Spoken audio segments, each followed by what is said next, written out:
mic. Yeah. All I need is one mic. Yeah. All I need is one mic.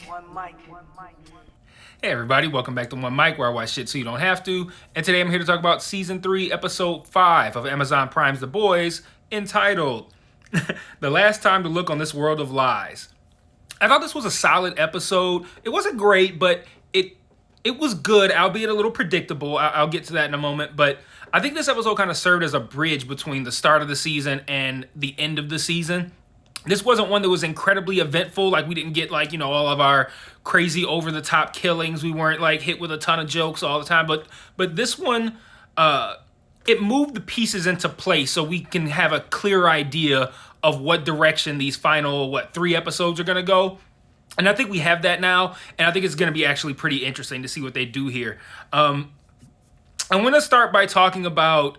I'm going to talk about the boys first, but as in the group, but I'm going to kind of break this down a little bit by character because there's a few things that I want to discuss and a couple of common themes that I think are going to be useful in kind of predicting. I don't want to say predicting, but at least getting a good idea of what direction things are going to go in. So I'm going to start with talking about the boys. They return from Russia and they split up.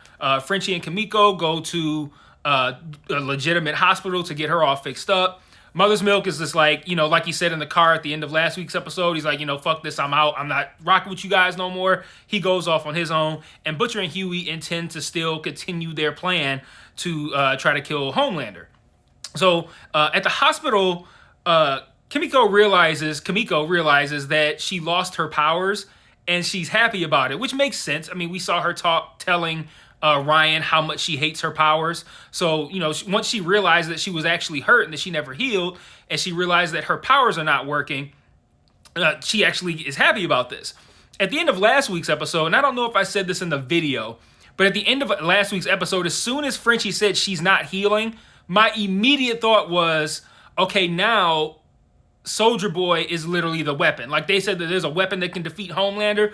Soldier Boy is literally that weapon. Because I'm like, if he could take away powers, that's how you beat Homelander. So that's when I said a tad predictable. Like, they had that reveal at the end of the episode that was their plan. When at the end of last episode, I was like, okay, they got to find a way to essentially use Soldier Boy as a weapon. So that's what ends up happening. But Nina shows up unbeknownst to Kimiko.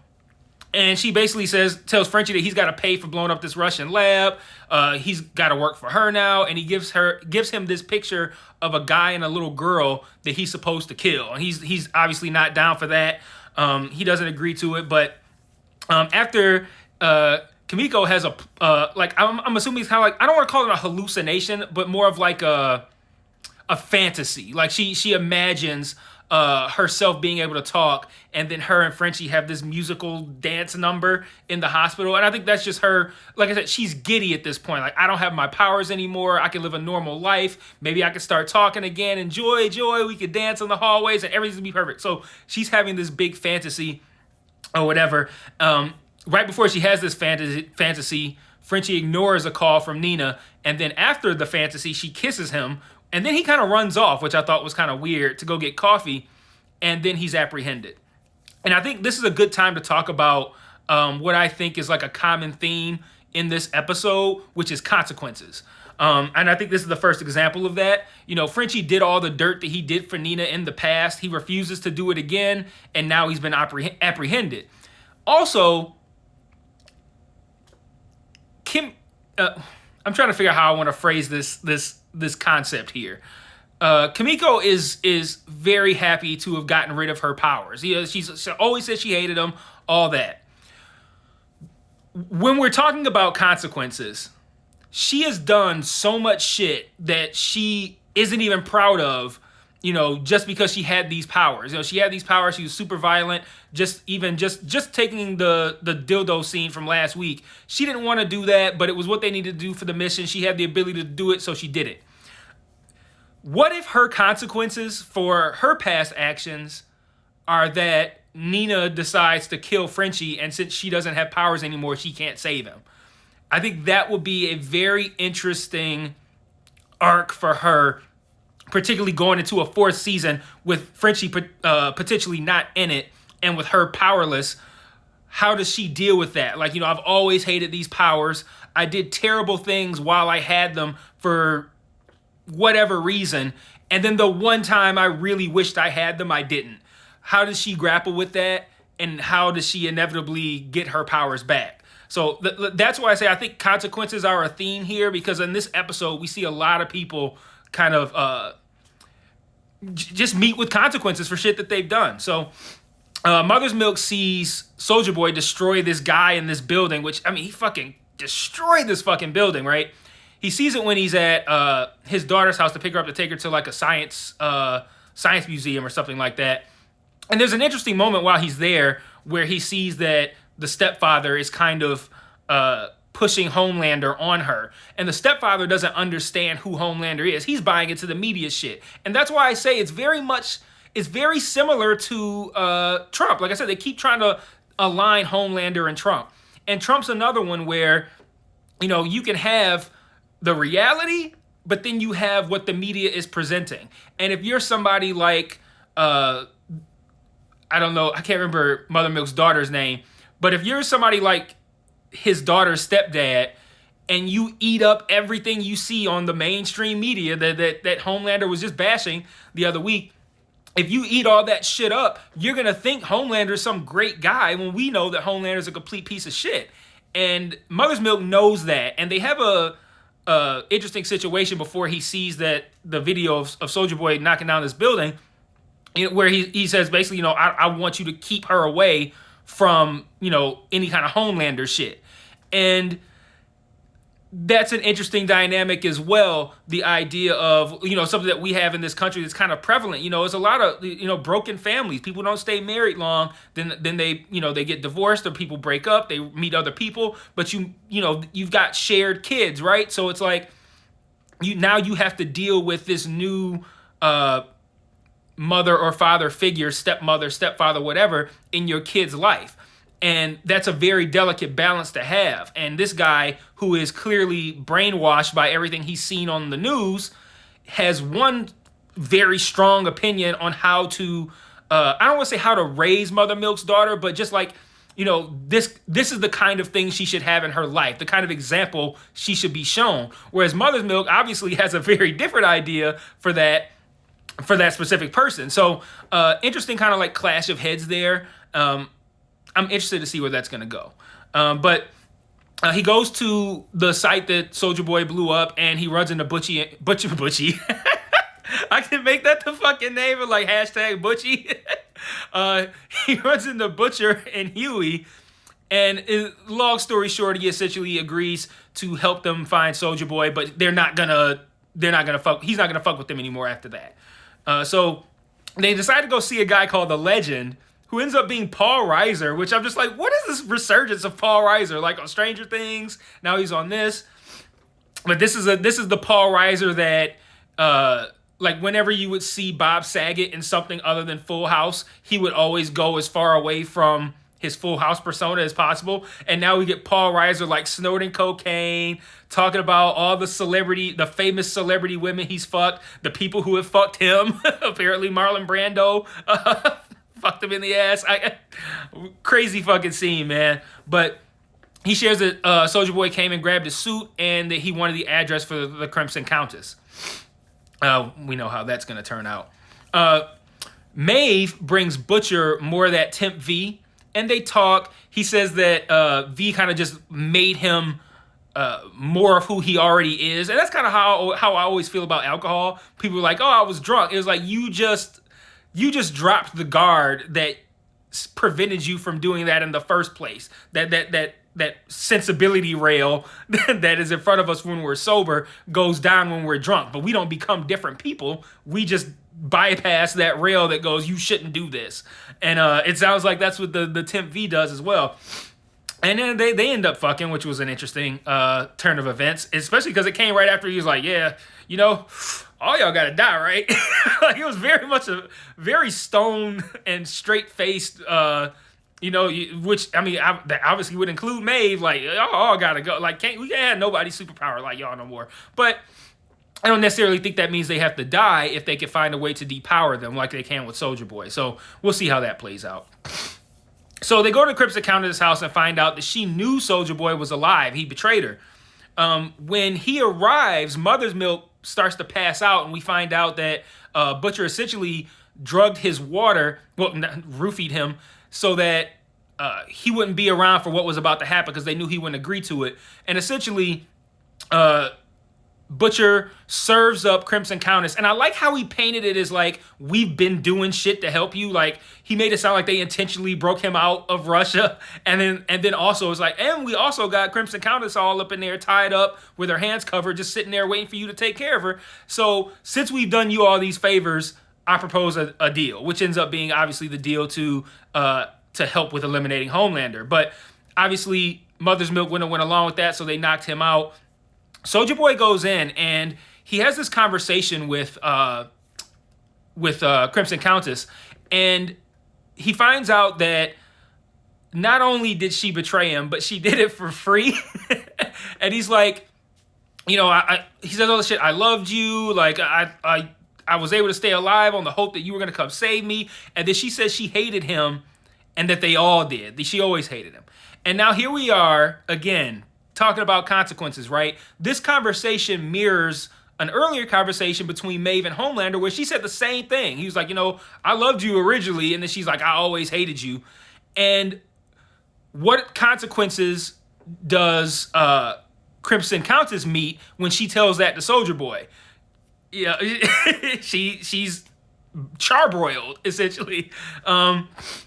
So she gets charbroiled for not just betraying him, but for that, you know, I always hated you comment. Had she not said that, he might have maybe let her live. I don't know.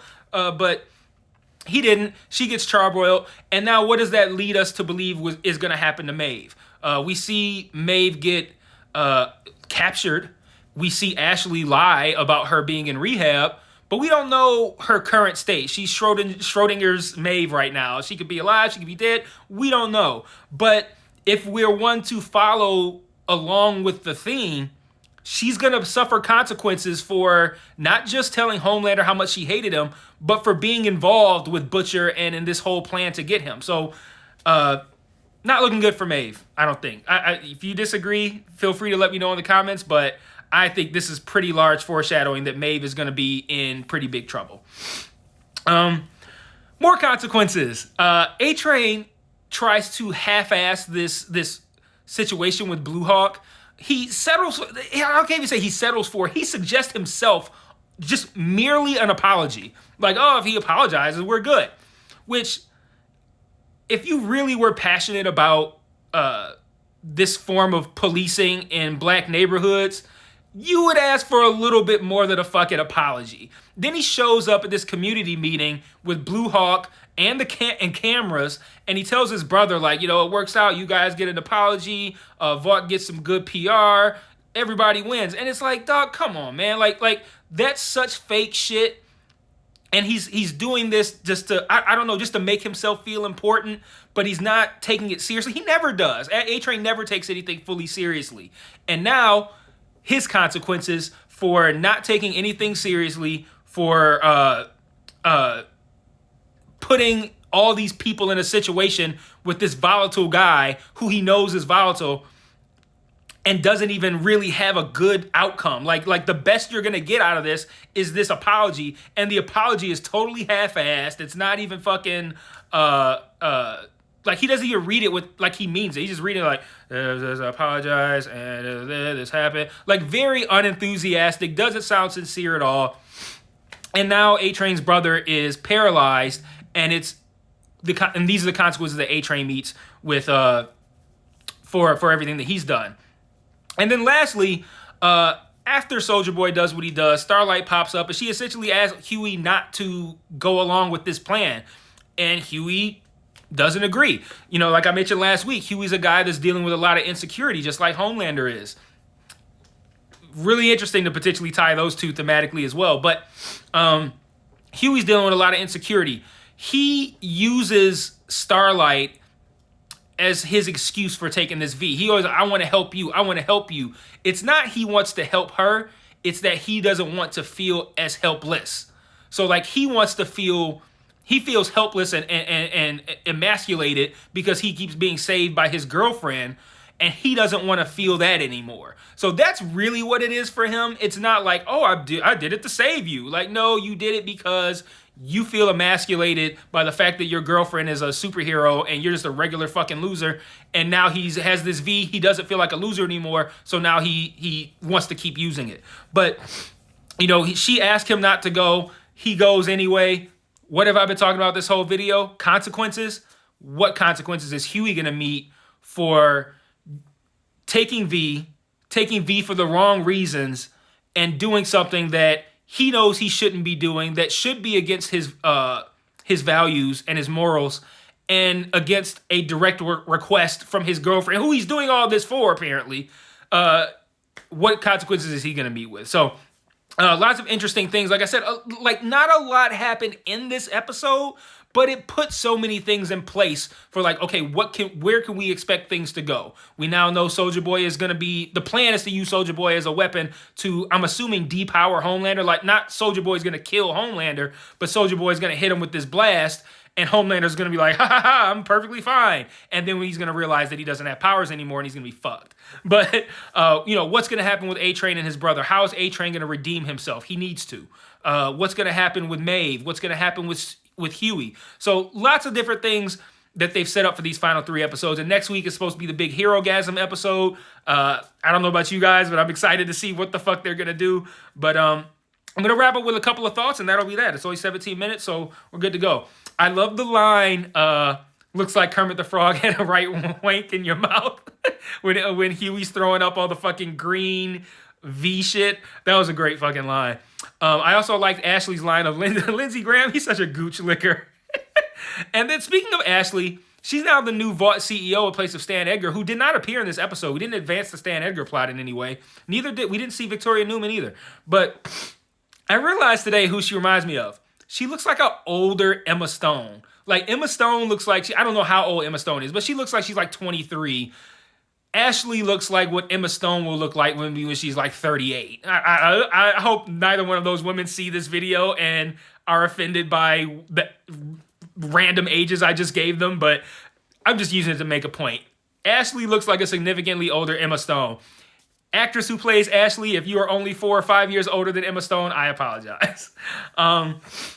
Starlight says it's her fault that Supersonic was killed, and Huey goes, no, it wasn't. Yeah, it was.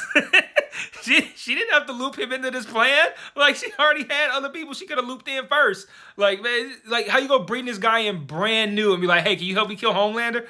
Like, you set him up for failure. It's definitely your fault that he's dead. It's like Homelander is directly responsible for Supersonic being dead. Starlight is entirely indirectly responsible for him being dead. But I know that's what you got to say to your significant other if they get somebody killed. You got to be like, oh, it's not your fault. You can't be like, yeah, you fucked up. So, I get it, but yeah, it's definitely her fault. I like how Homelander showed insecurity again in that board meeting when that one woman kind of challenged him, like asking him about real business shit.